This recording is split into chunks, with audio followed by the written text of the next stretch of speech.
Dompanua, Kecamatan Andreapik. Tujuan kami kemari adalah untuk melakukan observasi mengenai metode atau teori belajar, yakni behaviorisme dan juga humanisme.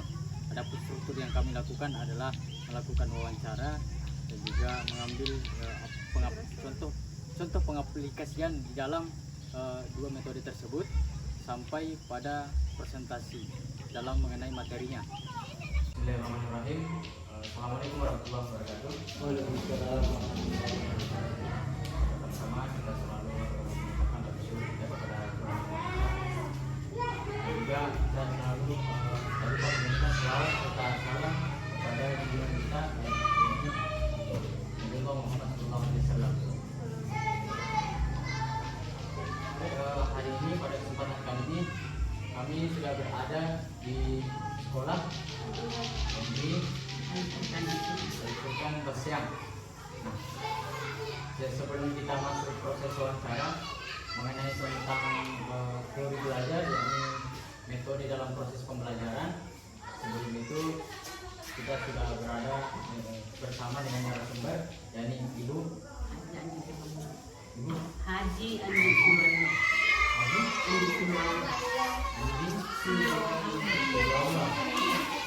Dan juga Ibu Nur Aziza. Sebelum kita masuk proses wawancaranya, pertama-tama kita tanyakan dulu bahwa identitas Ibu seperti apa, profil Ibu dari Ibu Haji. Nama saya Haji Andi Sumarno. Kebetulan saya sarjana dari Taika sama wilayah. Kemudian saya bertempat tinggal di Departemen Teknik Boyolali. Saya mengajar di MI bersama saya. Saya atas nama Nur Aziza, alamat kebetulan dekat dari sini di Sebastian. Mengajar di sini itu sejak tahun 2013. Saya mau bertanya, bagaimana metode pembelajaran yang dilakukan di sekolah ini?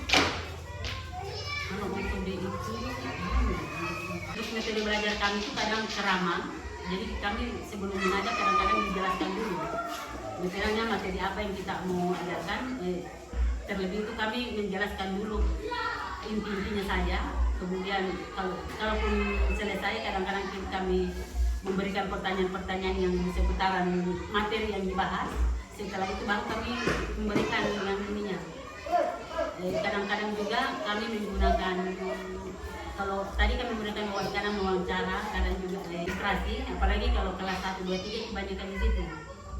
Ya, banyak bermain. Jadi kelas 3, 4, 5 itu kami banyakkan metodenya, metode berceramah dan saling bertukar ini.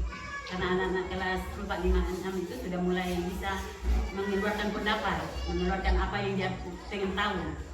Dan memang kami selalu memancing hal seperti itu supaya antara kami ada, maksudnya apa nih, cara belajar itu aktif. Jadi kami aktif, mereka juga lebih aktif. Nah memang itu kata 13 begitu. Jadi kami bisa menunjukkan bahwa metode pembelajaran ini bisa diterapkan dalam sekolah yang humanisme, di mana memperhatikan pendidiknya pada sudut pandang dari sang pengajar. Ya kira-kira bisa begitu deh, kira-kira begitu. Kenapa saya bilang begitu? Karena memang seperti itu kan memang itu yang kita harus berfokus itu kan anak itu. Bagaimana itu anak ini bukan hanya kepintaran yang kami lihat di sini, tapi karakter. Intelektual itu nomor 2 barangkali. Yang pertama itu sikap dan karakter itu anak harus bagus. Saya katakan kalau prosesnya itu seorang guru bukan lagi memperhatikan bagaimana proses mengajarnya, tapi bagaimana siswa bisa belajar dengan baik dan senang. Itu pertama. Dan kita tetap juga kita harus membuat siswa pintar. Apalagi yang sekarang mana ada, harus lebih pintar. Tapi maksudnya di samping itu juga kan fokus. Artinya akhlaknya anak-anak yang paling utama. Karena biar orang pintar bagaimana deh, kalau akhlaknya tidak bagus, tidak bagus. Hasilnya kenapa menggunakan metode yang tadi yang Kan begini Bu, kita sebetulnya ini pinggiran. Artinya pinggiran, kita sebetulnya ini di Bastian tidak termasuk kota ya, kita masih termasuk di desa. Tapi seiring dengan ini kita melihat perkembangan di sini juga kan sudah ada yang banyak pakai HP. Jadi harus kita mengikuti zaman. Kalau misalnya kita selalu berpaku dari ini, ya kurang bagus barangkali. Jadi kita selalu mengikuti bagaimana maunya anak-anak. Jadi kita tidak selalu berpaku ibu harus begini tidak. Jadi kita lihat juga bagaimana itu anak-anak maunya. Pertama, kemudian kedua, kena lingkungan kan kalau di sini kampung ya, tapi sudah modern. Jadi makanya hal-hal tadi yang dipakai seperti ini teman saya, buah sisa itu kalau misalnya di buku paketnya dia kurang ini, dia masuk ke ini, dia mau pakai laptop, dia pakai HP. Ya, kalau praktek Praktek langsung kita perlihatkan video apa. Kalau benar langsung videonya kita perlihatkan pakai laptop pada itu tidak ada yang sedih. Jadi laptop mah ini kan lebih patolong pada apa dari tadi kelompok satu diperlihatkan dulu tuh video ini sekitar 5 menit lah. Selesai dari kelompok satu selesai kelompok dua.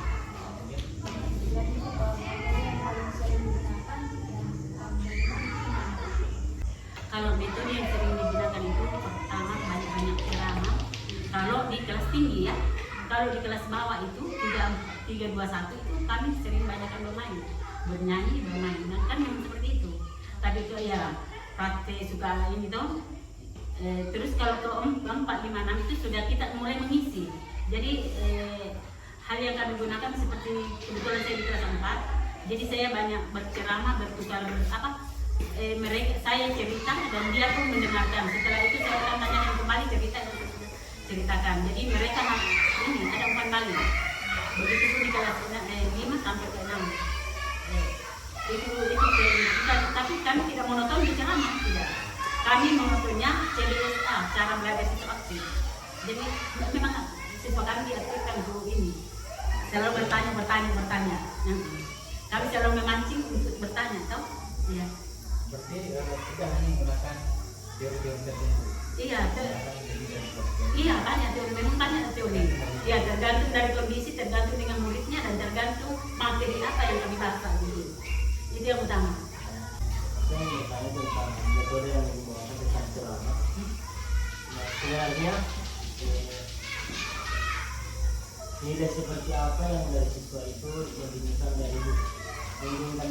Ceramah yang kami inginkan dari anak kami saat kami berceramah, metode apa yang kami lakukannya, apa yang kami inginkan ya, harapannya umpan baliknya anak-anak sampai di mana dia sudah bisa tahu ini nangkap saya punya pelajaran, atau dia tangkap ini materi yang saya bawakan sampai di mana. Jadi saya berceramah bukan berarti berceramah monoton, tidak. Saya berceramah untuk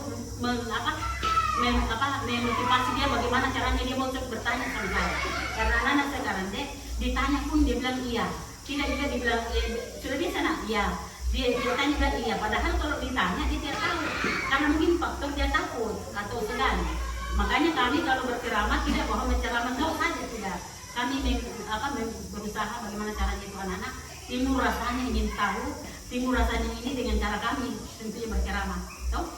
Karena artinya tergantung bagaimana itu gurunya mengolah bahasa. Ya, saat dia berceramah, jadi tidak satu bahasa kami pakai. Kadang-kadang juga bahasa daerah kami di sini, supaya itu anak paham. Dan saya mau itu anak, oh sampai di sini dia sudah tahu. Setelah itu baru kami evaluasi. Di akhir pembelajaran itu kami sering evaluasi. Dan memang harus demikian. Artinya kami tahu bahwa sampai di sini anak ini bisa tahu pelajaran itu. Jadi kita kembali simpulkan bahwa mengajar seperti ini adalah bukan hanya fokus kepada peserta didik, tapi juga difokuskan kepada lingkungan. Sebetulnya kalau kita mau bilang difokuskan kepada lingkungan itu tidak juga deh. Karena lingkungan itu sebetulnya kalau kita mau bikin lingkungan banyak hal-hal yang tidak bagus di lingkungan, apalagi saat ini. Jadi kita tetap berfokus kepada pembelajaran. Di samping itu ya memang kita akan melihat lingkungan. Artinya demikian. Jadi bukan kita melihat lingkungan tidak, tapi tetap itu apapun tetap dipengaruhi lingkungan. Berarti metode yang dilakukan itu bisa kita sebutkan ada 2 metode yang dilakukan, yakni dalam apa disebut sebagai behaviorisme, memperhatikan tingkah lakunya dan juga memperhatikan manusianya atau secara individu. Bikin seperti itu. sempat kami tanyakan mengenai tentang wawancara kali ini. Terima kasih atas waktu yang telah diberikan Ibu dari Bu Haji dan Ibu Azizah. Nah, saya ucapkan banyak-banyak terima kasih. Mungkin kami tutup saja proses wawancara kali ini. Sekarang kemarin kita sudah belajar masalah lingkungan. Nah, sekarang kita masih berlanjut ke masalah lingkungan. Anak-anakku sekalian, kalau kita misalnya berada dalam satu lingkungan, jadi tentara itu kalau dibilang tidak anak sekolah toh, dia kan kalau bukan anak sekolah toh, artinya kalau anak sekolah itu dia jalan bagus caranya jalan, ketemu orang tua harus beri salam, ya kan? Ya, begitupun kalau di sekolah. Bismillahirrahmanirrahim. Assalamualaikum warahmatullahi wabarakatuh. Nama saya Denulia, saya dari Prodi Tarbiyah dan Ilmu Keguruan semester 3. Dan kami mengobservasi di sekolah MI Al-Furqan Baseang. Baik, langsung saja. Materi yang digunakan di sekolah ini yaitu 2 metode. Yang pertama metode behaviorisme dan metode humanisme. Di mana metode behaviorisme ini belajar dengan memperhatikan ilmu yang disampaikan. Kemudian bagaimana nanti proses saat telah diterima ilmunya sampai pada hasil ilmu yang diterima. Terus yang kedua yaitu metode humanisme. Metode ini yang diutamakan yaitu manusianya. Apakah proses belajarnya sesuai dengan kepribadian atau suasananya. Contohnya sebelum belajar kita memberikan motivasi kepada murid, kepada siswa untuk lebih mendalami materi pelajaran yang mereka akan bawakan. Baik, adapun penerapan dari materi behaviorisme yaitu yang pertama dimulai dari materi guru yang sederhana sampai kompleks, dari contoh-contohnya, dari cara mengajarnya. Saat guru melihat ada kesalahan baik pada materi maupun pada siswa, maka guru harus segera memperbaikinya. Terus yang kedua itu metode humanisme. Metode pembelajaran humanismenya ini guru dapat memberikan reward kepada peserta didik yang telah berhasil melakukan sesuatu hal agar peserta didik tersebut semakin semangat, semakin kuat dalam belajar dan termotivasi dalam pembelajaran.